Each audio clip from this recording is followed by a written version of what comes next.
I think I'm live. Oh my, I'm so excited.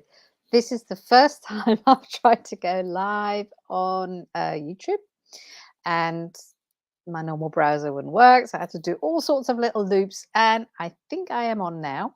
So let me just bring you a tiny bit closer. Here we go. That's much better. Okay. So, hello. The reason I'm jumping on today is because you may not know it, it's International Hygge Day today. And if there's something I am very passionate about, it is to talk about the Danish concept of hygge. Now, it's very simple, yet it is very complex. And a lot of people seem to get confused about it. And in recent years, I have seen it become increasingly commercialized, which goes against the grain of the ethos of hygge itself. So I've set it upon myself to try and talk as much about hygge as I can, share as much inspiration and free resources as I can, because I believe that hygge is so much more than fluffy socks and candles, although there's nothing wrong with those, but it has got the power to transform lives. And I say that not lightly, but I work as a transformation coach as well. And that is how I know, because I have used hygge and other Nordic living principles within my coaching, and I have seen how it has completely changed and positively. I can't talk Danish is my first language, English is my second, and sometimes it becomes more apparent than others, but it can really positively impact people's lives. So anyway, I haven't got any notes, I'm just looking at my teas, and now I'm going to have some. So let me just very quickly talk about the aesthetics of hygge, because one of the things that actually prompted me to initially talk more about hygge was the fact that I went to a department store and I saw that people were selling hygge in a bottle, like a room spray. And it just made me really furious because it was basically hygge in a bottle. Now, I have worked with a lot of people over the years that have developed what do you call allergies and things like that to specific room sprays like that, and then they're selling it at Hygge. So basically, it set me off. So so I decided I was going to talk about what Hygge is all about. So let me have a sip of that tea, because otherwise I'm going to keep going. I am, by the way, going to try and keep this talk a bit brief, because everyone lives busy lives, and also it's the first time I've done a live on Facebook, and I'm slightly nervous. If you enjoy this, I should probably say, then please let me know. Put it in the comments. And I don't actually know how it works on YouTube. I should probably know. But if you have got any questions, then put them in as well in the comments, and I'll do my best to answer them. Okay, so a lot of people associate hygge with candles, and like fluffy things and warm tea and all of that. Yes, all very good. And that's all very good and well, but that only helps to set the scene for hygge. Okay, so I read an article not too long ago. It was probably written about a year or two ago, maybe even longer, about a journalist who was trying to live a hygge life. Okay, and she approached it, as I guess some people do, the topsy-turvy way. Instead of looking at what the essence of hygge was, she felt obliged to have candles and fluffy socks and do this and the other and enjoy, and she got really, really stressed. And that is beyond the point. Now, you can buy hygge socks, hygge biscuits, hygge candles, hygge room spray. There's a hygge game. Obviously, lots of books about hygge been written, and I'm about to add that to that as well. But hygge is not about your house looking in a certain way or about you buying certain things. No, hygge is an inner feeling that you cannot buy or put in a bottle or flick your fingers and get. we can set the scene with hygge. In Danish, we say something is hyggelig if it has an atmosphere that invites you to experience hygge. But hygge is an inside job. And we live in a world that's increasingly visual. Hey ho, I'm on YouTube, I'm doing a video, and you're looking. Um, but it's an inside job, meaning it's not about you um, doing anything, on the outside. It is about going within. And in this day and age, I think it's a real luxury to take that time to go within because we're also distracted. Okay.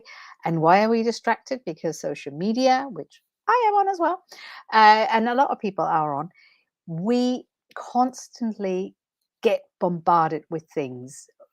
And the longer social media can obviously keep us engaged and keep us somewhere, the more ad money they can sell, which is great for them. But it's like a constant this, that, and the other. And our attention is probably one of our premium assets this day and age. And I've been doing a lot of work with clients, but also kids. And kids' attention span this day and age is getting increasingly shorter. Why? Because they grow up in a world where it's like gaming constantly, they're being overstimulated constantly, and they expect all the time that something's going to happen. Now, there's nothing wrong with any of those, but excessive amounts does mean that our attention span really becomes so much shorter. And hygge really requires us to sink into the moment. It requires us to be present, to not only check in with ourselves, but also with our surroundings. Hence, what I call the props, such as the candles and so on, can be really, really useful. Because when we light a candle, it's almost like a ritual. There's no surprise, but almost every major religion has candles in it because you strike a match or whatever you do in order to light your candle, and it kind of constantly helps you to sink into the moment.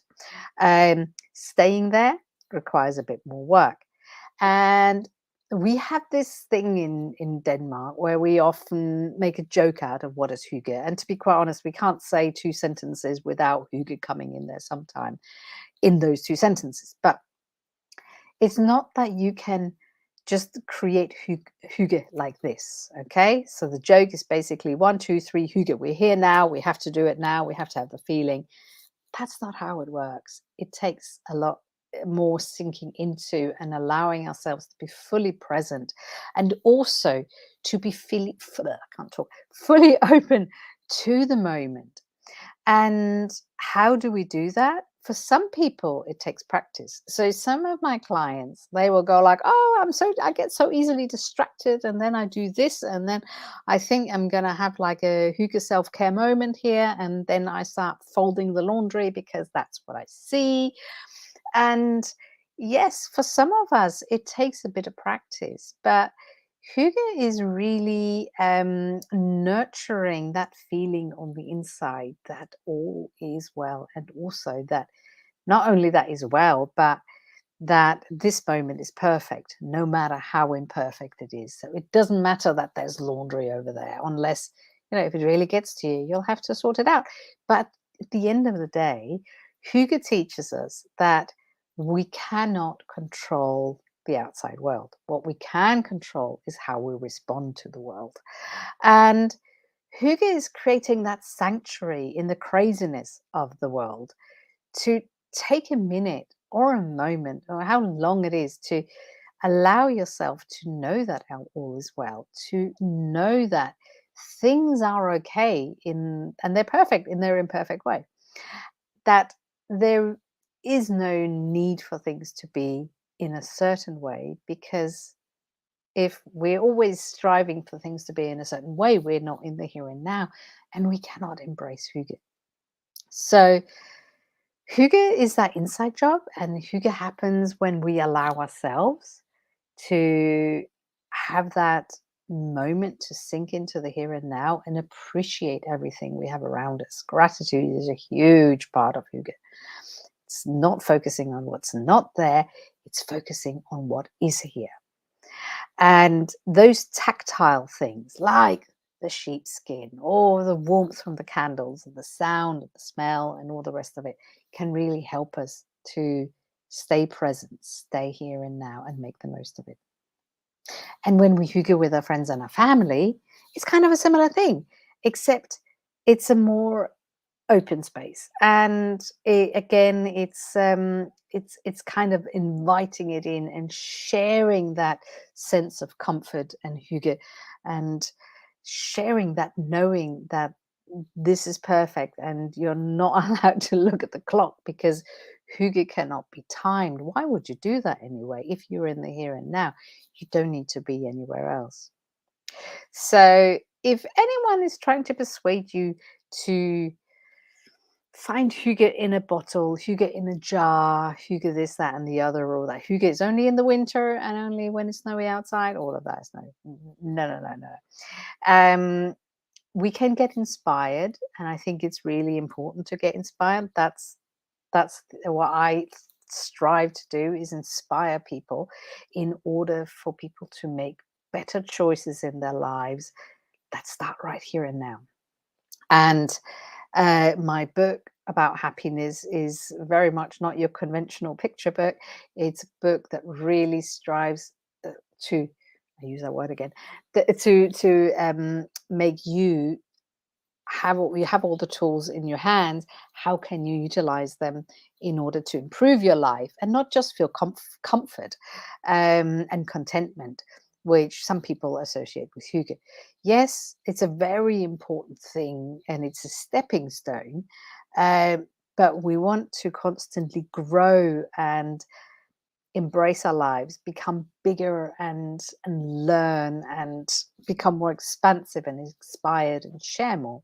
And hygge is a vital part of this. I honestly believe that hygge can be that all important stepping stone for us to do that. So it's International Hygge Day. How are you going to utilize the power of hygge today?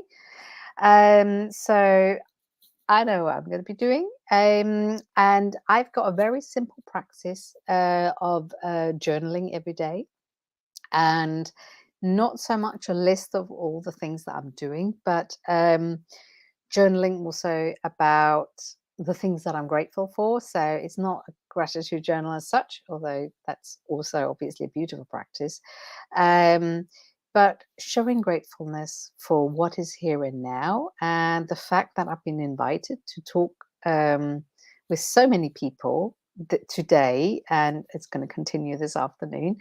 The fact that Passion for the Planet, the organization, asked me to write an article about the commercialization of hygge, which I so gladly contributed.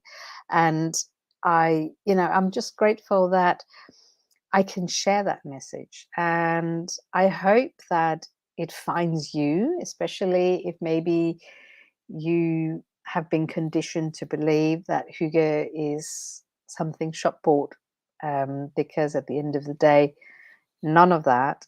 Um, we can focus a lot on the aesthetics, but it's at the end of the day, it's just a vehicle, and it's empty and meaningless if we don't dare to take a look on the inside and also ask ourselves some honest questions as to what we're hoping to achieve. Are we just putting a plaster or a bandage on outer stresses, or are we actually using it in a constructive way to improve and better our lives? Okay, that went a bit deeper than anticipated. Anyway, I am so passionate to talk about hygge. I hope you've enjoyed this talk. I hope it worked. It's got all these red flashy things on my screen. Um, if you enjoyed it and would like more, you can head over to my website, which is dortejohansen.com.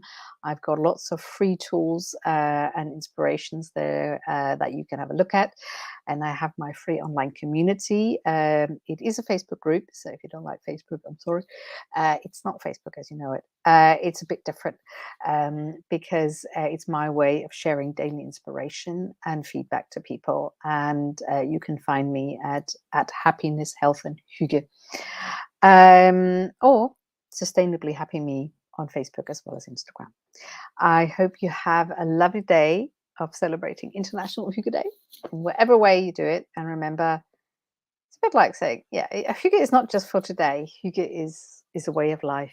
And I hope you may embrace it, because I honestly believe that the world will become a more beautiful place because of it. Take care. Bye-bye.